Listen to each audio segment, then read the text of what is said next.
कळकळीची नम्रतेची विनंती करतो सगळ्यांना कडक जय शिवराय. कारण की आपल्या लेकराचं भवितव्य जर उज्ज्वल करायचं असेल तर आज 25 तारीख आहे. 2 दिवसात कामं आवरून पटापट घ्या. आणि मनोजदादा जारांगे पाटील मुंबईत त्यांनी आपल्याला बोलवलंय.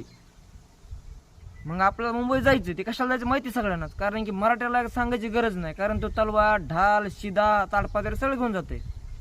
आणि आपल्याला मराठा आरक्षण मुंबईत घेऊन यायचंय. त्याच्यामुळं काय राहील ते तुमच्या कामं आवरून घ्या 27 तारखेपर्यंत. आणि 28-29 तारखेला मुंबई चक्काजाम करायची. फक्त पावलाच्या आवाजाने शिस्तीत जायचं आणि शिस्तीत यायचंय. कारण की त्या टरबुजाला दाखवून द्यायचंय मराठा समाज फक्त पावलांनी रेकॉर्ड ब्रेक करतोय.